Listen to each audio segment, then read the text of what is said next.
दोस्तों आपको पता है कि पिछले 2 दिन से अफगानिस्तान के खोस्त सिटी के तरफ जो है वो पाकिस्तान और अफगानिस्तान के बीच में फाइट चल रही है और 16 से ज़्यादा पाकिस्तानी सेना के बंदों को ठोका है अफगानिस्तान के तालिबान ने।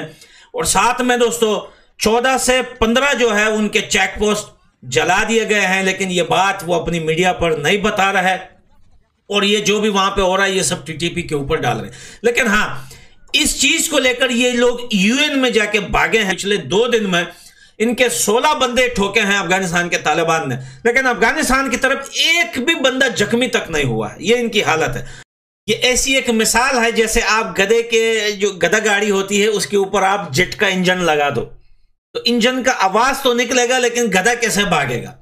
तो चाचा में जो इंजन रखा हुआ है वो काफी ज्यादा गर्म है, लेकिन चाचा वैसे खत्म है, जो है पुस्की पटाखा है चाचा। इतनी लंबी पुस्कियां मार रहा है कि अफगानिस्तान भूखा नंगा। पाकिस्तान के अंदर एक भीषण दौर से पाकिस्तान गुजर रहा है, जहां पर चुनाव भी हो गए, चुनाव को टेम्पर भी कर दिया गया, चुनाव का पूरा जबरन रिजल्ट भी पलट दिया गया। अपने पसंदीदाओं को, शहबाज शरीफ को प्रधानमंत्री, आसिफ अली जरदारी को राष्ट्रपति बना दिया गया। मगर इसके बाद ये मैं आपसे बार बार कहूंगा, ये पॉलिटिकल सुसाइड और एक सही में सुसाइड ही कहेंगे इसको, इसके अलावा कुछ भी नहीं किया है आर्मी ने। क्योंकि एक मुश्किल दौर था। अगर इस दौर में इमरान खान को पीएम बना देते ना, पीएम बनने के बाद वो इतना बिजी, इतनी हालत खराब है, 1 साल में पब्लिक इमरान खान के खिलाफ हो जाती और तब फिर आपकी जो मर्जी होती उसको अपना बनाते। अब क्या है, पब्लिक को होप दे दिया आपने और पब्लिक कह रही थी कि इमरान खान आएगा सब कुछ ठीक हो जाएगा, आपने और इमरान खान को दूर कर दिया। और जैसे हालत है, साल भर में और हालत खराब होंगे पाकिस्तान के। इसके बीच में पाकिस्तानी फौज को गाली लोग देंगे। अगर इमरान खान को पीएम बना दिया होता तो लोग कहते कि नहीं यार, फौज कहीं ना कहीं ठीक थी, कहीं ना कहीं पुराने वाले नवाज शरीफ ठीक थे, कहीं ना कहीं जरदारी ठीक थे, इमरान खान ने बेड़ा गर्क कर दिया, जो कि हुआ भी।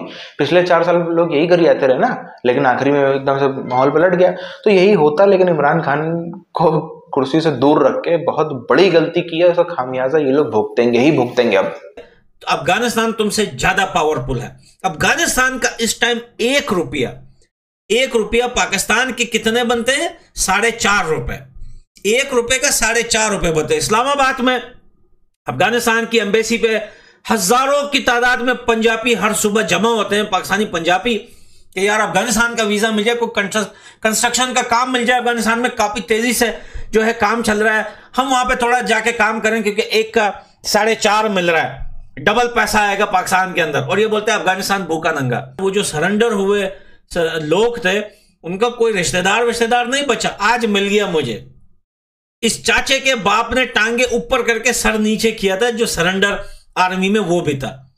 क्योंकि चाचे तेरा बाप इस वजह से नहीं मरा था क्योंकि पिछले सारे जंगों में वो भाग जाता था, लेकिन लास्ट जंग में जब उसे मरना था उसने हथियार डाल के सरेंडर कर दिया कि भाई मेरी टांगे ऊपर और सर नीचे, मेरी जान बख्श दो। इस वजह से तेरा बाप जिंदा रह गया और बगैरत था तेरा बाप। दुनिया के अंदर इस टाइम अगर सबसे प्यासा, भूखा, नंगा, बगैरत, भुखलंडी वाला, सबसे गिरा हुआ देश जो है वो पाकिस्तान ही है। इससे बदतर देश दुनिया में आपको कहीं भी नहीं मिलेगा। लेकिन ये अपने देश में बैठ के क्या ही देखेंगे, और वहां के जो है सेना इनको नगमे, हर हफ्ते एक नगमा रिलीज करके इनके जज्बे जो है वो जज्बे में लाते हैं इनके लोगों को।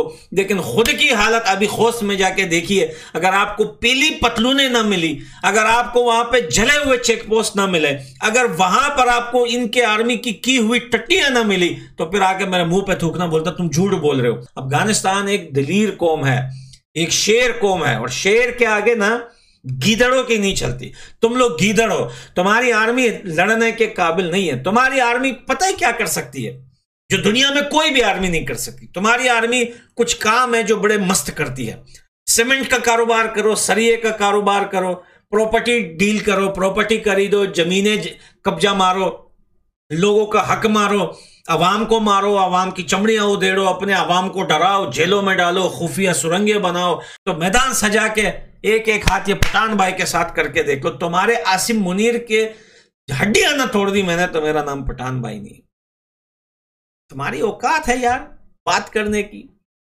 टीवी स्क्रीन पे आके लंबी लंबी पुस्कियां, मेरा बाप 5 जंगें लड़ा है, मेरा दादा, इतनी तुम तुम इतनी बड़ी बगैरत, इतने इतने छोड़ू आदमी हो, फुद्दू आदमी हो, टट्टू आदमी हो, तुम्हारा बाप कितना बड़ा बगैरत होगा। जो नॉन मुस्लिम्स हैं वो वहाँ पर स्पेशली सिख है, हिंदू है, जैन है और बाकी कम्युनिटीज हैं, वो अगर वहाँ पे उनके साथ वो तंग है, उनकी जिंदगी मुश्किल है वहाँ पे गुजारना, या उनको जो वो अपनी इबादत करते हैं या जो कुछ करते हैं उसको मतलब तंग किया जाता है या उनको करने नहीं दिया जाता, तो वो लोग इस स्कीम के लिए एलिजिबल है। वो इंडिया आ सकते हैं।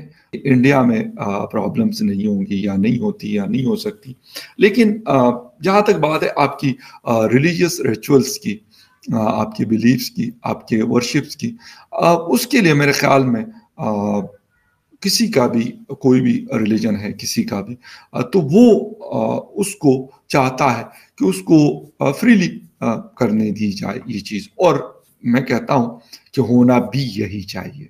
बांग्लादेश के ऊपर अगर इस रीजन में देखा जाए तो हर तरह की हेल्प हो या कोई भी चीज़ हो किसी भी किस्म की, तो वो इंडिया उनको करता है। फिर शेख हसीना के साथ नरेंद्र मोदी जी का बड़ा एक गहरा ताल्लुक है आपस में उन लोगों के, वो भी एक बड़ी इम्पोर्टेंट चीज़ है। जब वो मसले हुए तो उस पर भी लाजमी सी बात है कि शेख हसीना को बड़ा टफ टाइम मिला, और इंडिया ने उसके ऊपर कहा कि वहाँ पे जो हिंदू कम्युनिटी के लोग थे उनको स्पेशली ढाका और उसके सराउंडिंग्स में टारगेट किया।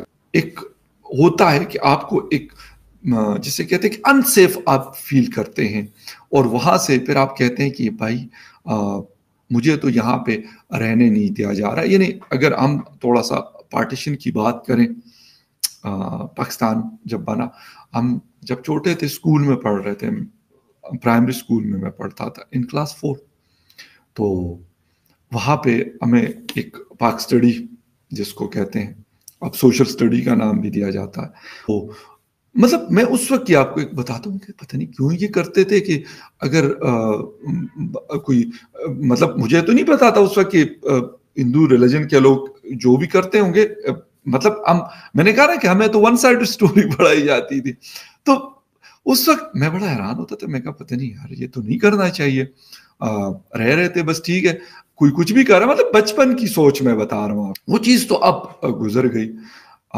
फिर पढ़ना शुरू किया, आगे आए, फिर चीज़ों को जिसे कहते हैं ना वाइड एंगल से देखना शुरू किया, फिर चीज़ें क्योंकि खुलती गई। बहुत सारे लोग बातें करते थे, हमारे अवामी नेशनल पार्टी के लोग, मैं सुनता था, मैं कहता था पता नहीं ये शायद झूठ बोल रहे हैं, मतलब नहीं था क्योंकि हमें पढ़ाया ये गया था, तो आपको लाजमी सी बात है। लेकिन खैर करते करते करते करते एक वक्त आया कि उनकी वो बातें जो बाजा खान बाबा करते थे, जो वली खान बाबा करते थे, वो सच थी, और जो उसके मुकाबले में दूसरा ग्रुप करता था तो वो बिल्कुल झूठ था। पाकिस्तान के अंदर साल बदला, सरकार बदली, एक तरीके से मैं कहूँगा पीएम भी बदला, हालांकि वही घूम फिर के आ गया, मगर सरकार बदली, मंत्री बदले, पीएम बदला, एक नए तरीके के जो है वो नई तरीके गणित के साथ में सरकार बनी।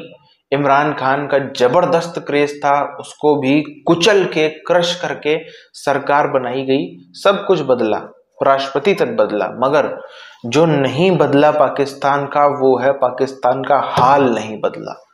पाकिस्तान की 60-70% आबादी का जो जीवन शैली है वो नहीं बदली, और बदलेगी भी कैसे?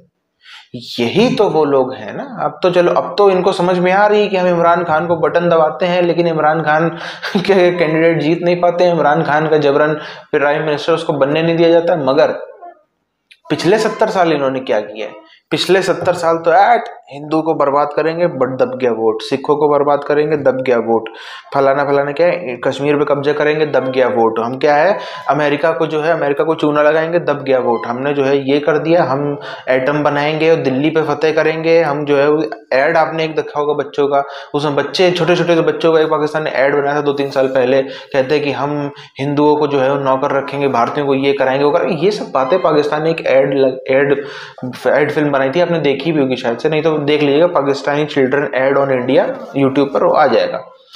ताजमहल के किनारे हम लोग करेंगे, वहां पर रोजा मनाएंगे, ये करेंगे, सब कुछ ऐड में था। तो जब आपने अपने बच्चों के उसमें अपने अभी पूरी पूरी पीढ़ी के अंदर एक नफरत का बीज बोया और उसमें सिर्फ और सिर्फ नॉन मुस्लिम्स के प्रति हेट, उसमें इंडिया के प्रति हेट, उसमें सब के प्रति हेट, तो उस हेट के बाद आपके पास में यही होता है। आप एक परिवार में भी देख लो, एक परिवार में जो व्यक्ति अपने बाकी सब माँ बाप से झगड़ता है, जो व्यक्ति अपने भाई बहनों से झगड़ता है, जो सबसे झगड़ता है, वो अक्सर अकेला तड़पता हुआ ही पाया जाता है। तभी कहते हैं ना, थोड़ा सा भले कहा सुनी होती है मगर पारिवारिक रहना चाहिए इंसान को, पूरे परिवार को साथ लेके चलना चाहिए। वरना जो सबको बुरा भला बोलता है, खाली मैं ही सही हूँ सब गलत है, वो फिर उनका अंत ऐसा ही होता है जैसा आज पाकिस्तान को होता हुआ नजर आ रहा है। अब इसी में कुछ हो भी तो नहीं रहा ना, इनके मुस्लिम देश भाग गए, इनको मतलब जहां से अब इनको भारत से सब्जी भाजी जाएगी तो सस्ती पड़ेगी, और भारत से ही सब्जी भाजी आटा दाल चावल सारी इनकी खाने की नीड, पहनने की नीड, देखने एंटरटेनमेंट की नीड, बॉलीवुड हॉलीवुड गाना बजाना डांस बजाना सब चीज की जितनी नीड है, ये अपनी 80% 90% नीड्स के लिए रिलाई करते हैं इंडिया पे।